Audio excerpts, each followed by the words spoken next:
berfirman di dalam Al-Quran surah Al-Baqarah ayat 66. وَجَعَلْنَاهَا نَكَّالًا لِمَا بَيْنَ يَدَيْهَا وَمَا خَلْفَهَا وَمَوْعِظَةً لِلْمُتَّقِينَ. Shadaqallahul Adzim. Artinya, dan telah kami jadikan yang demikian itu sebagai peringatan bagi orang yang ada pada masa itu dan orang-orang yang datang kemudian, dan pelajaran bagi orang-orang yang bertakwa. Juga firman Allah di dalam surah Yunus 57, Ya ayyuhan nasu qad ja'akum mau'izatan min rabbikum wa shifaa'un lima fis sudur wa hudaw wa rahmatul lil mu'minin. Shadaqallahu. Wahai manusia, telah datang kepadamu pelajaran dari Tuhanmu dan penyembuh bagi penyakit yang berada di dalam dada, dan petunjuk serta rahmat bagi orang-orang yang beriman.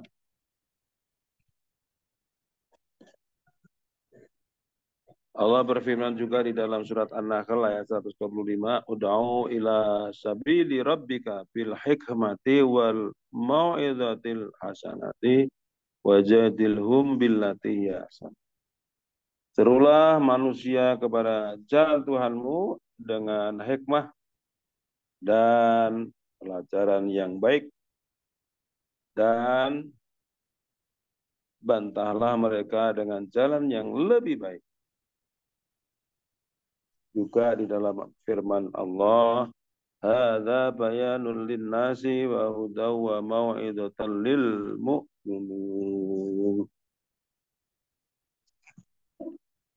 Ini adalah penjelasan bagi manusia dan petunjuk serta pelajaran bagi orang-orang yang beriman. Syekh Abu Qasim Al-Qusairi radhiyallahu berkata, jika kamu duduk di antara manusia, jadilah kamu sebagai penasihat bagi dirimu dan bagi penasihat hatimu dan bagi dirimu. Dan janganlah sekali-kali perkumpulan mereka atasmu memperdayaimu, karena mereka hanya memperhatikan lahiriahmu dan Allah mengawasi batin.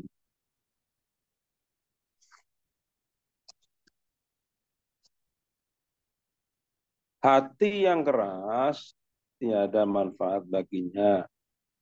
Segala nasihat, Nabi Isa bin Maryam bersabda, janganlah kamu memperbanyak pembicaraan yang tanpa diiringi dengan zikrullah, karena hal itu dapat mengeraskan hatimu. Dan sungguhnya hati yang keras itu menyebabkan jauh dari Allah. Allah SWT berfirman di dalam Al-Quran, fawailul lil qasiyati qulubuhum min dzikrillah ulaika fi dhalalin mubin. Shadaqallahul adzim. Dan celakalah bagi orang-orang yang keras hatinya dari zikrullah. Mereka itu dalam kesesatan yang nyata. Masya Allah. Allah juga berfirman di dalam Al-Quran surat Al-Kahfi ayat 28. ولا تطع من أغفلنا قلبه عن ذكرنا واتبع هواه وكان أمره فرطا. Dan janganlah kamu mentaati orang-orang yang kamu lalaikan hatinya, yang kami lalaikan hatinya dari zikrullah dan mengikuti hawa nafsunya, dan adalah keadaannya itu melampaui batas. Masya Allah. Ibnu Athaillah berkata, ungkaplah perkataan adalah makanan utama bagi keluarga pendengar, dan tidaklah bagimu kecuali kamu juga ikut menelannya. Allah SWT berfirman di dalam Al-Quran, kabura maqtan 'indallahi an taqulu ma la taf'alun. Amat besar kebencian di sisi Allah bahwa kamu mengatakan apa yang tidak kamu kerjakan. Atamuruna an-nasa bil birri wa tansawna anfusakum wa antum tatluna al-kitaba afala taqilun. Mengapa kamu menyuruh orang lain mengerjakan kebaikan sedangkan kamu melupakan diri kewajiban kamu sendiri, padahal kamu membaca Al-Quran, membaca Alkitab, maka tidaklah kamu berpikir. Rasulullah bersabda, man amila bima alima awrasahullahu ilman ma lam ya'lam. Barang siapa yang mengamalkan apa yang ia ketahui, Allah akan mewariskan kepadanya ilmu yang belum ia ketahui. Syekh Abdul Qadir Al-Jailani berkata, kamu sangat buta. Bagaimana kamu bisa menuntun orang lain? Bahwasanya hanya hati orang-orang yang melihat saja yang bisa menuntun orang lain.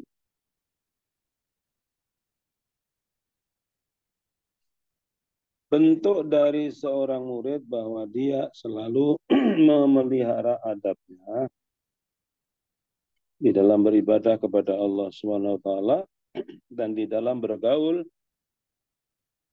dengan kekasih-kekasih Allah serta dengan saudara-saudaranya yang lain, maka hendaklah dia tidak membolehkan dirinya sedikit pun untuk melakukan perbuatan yang jelek. Syekh Abu Ali Al-Daqqaq radhiyallahu berkata, hamba dengan ibadahnya akan dapat sampai kepada surga. Akan tetapi dia tidak akan sampai ke hadirat Tuhannya kecuali dengan selalu memelihara adabnya di dalam beribadah kepadanya.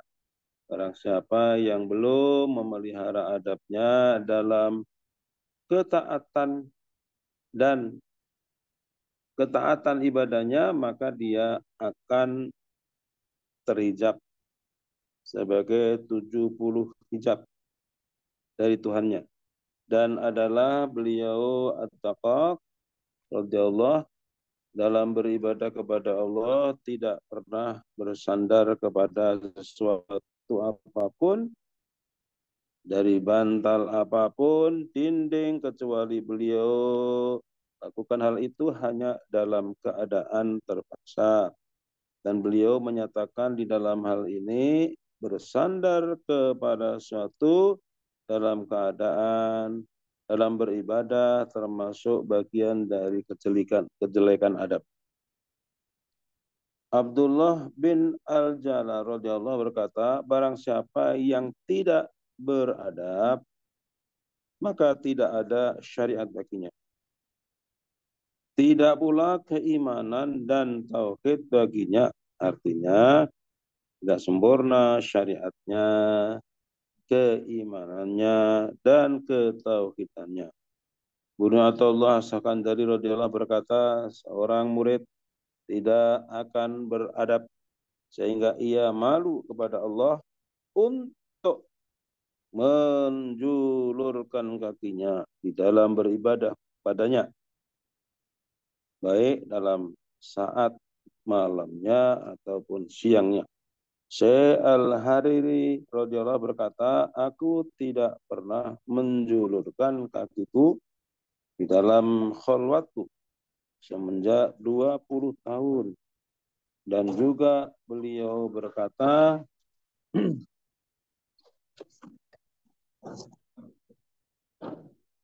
adab adalah beribadah kepada Allah. Itu adalah sangat utama sekali di dalam setiap perkara. Yaitu bagi siapa yang memiliki akal. Mengenai adab di dalam ibadah ini memang tidak ada penegasan syariat yang tegas tentangnya, yaitu dalam segala perkara ibadah. Untuk dari seorang murid, hendaklah ia memperhatikan sandaran adabnya kepada syekhnya, yaitu dengan cara mengasihinya atau mencintainya. Karena barang siapa yang belum mencapai kecintaan kepada syekhnya dikarenakan terpengaruh oleh kecenderungan nafsunya, maka dia tidak akan sukses di dalam menempuh jalannya. Karena kecintaan kepada syekhnya merupakan suatu martabat dalam tahapan membiasakan diri, martabat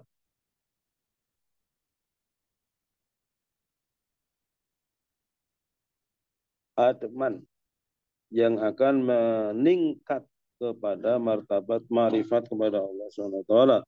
Dan barang siapa yang tidak mau menjadikan syekhnya sebagai perantara untuk sampai kepada Allah SWT, padahal para syekhnya itu termasuk ke dalam kumpulan mata rantai yang bersambung kepada baginda Nabi Rasulullah SAW, maka dia adalah seorang munafik. Dan orang munafik itu nanti di akhirat akan bertempat di bawah raknya neraka. Ulama Thariqah telah bersepakat bahwa sebagian sifat murid yang benar dalam mencintai syekhnya adalah bahwa dia selalu bertaubat dari segala dosa yang telah dia lakukan dan bersih dari segala aib.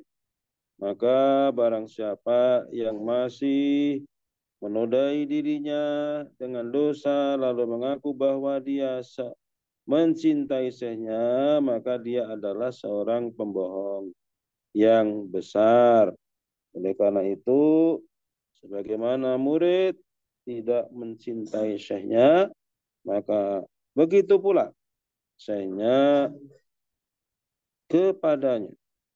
Bila syekhnya tidak mencintainya, maka Allah pun tidak akan mencintainya. Innallaha yuhibbut tawabina yuhibbul mutatahhirin. Sesungguhnya Allah mencintai orang-orang yang bertaubat dan orang-orang yang mensucikan diri. Innallaha la yuhibbul muhsidin. Sesungguhnya Allah tidak menyukai orang-orang yang berbuat kerusakan. Innallaha la yuhibbu man kana mukhtalan fakhura. Sungguhnya Allah tidak menyukai orang-orang yang pembohong, orang yang sombong lagi berbangga diri. Innallaha la yahdi kaidal khainin. Sungguhnya Allah tidak pernah meridhai tipu daya orang-orang yang berkhianat. Mohon maaf atas segala kurangan. Akhirul qali billahi taufiq walhidayah. Assalamualaikum warahmatullahi wabarakatuh.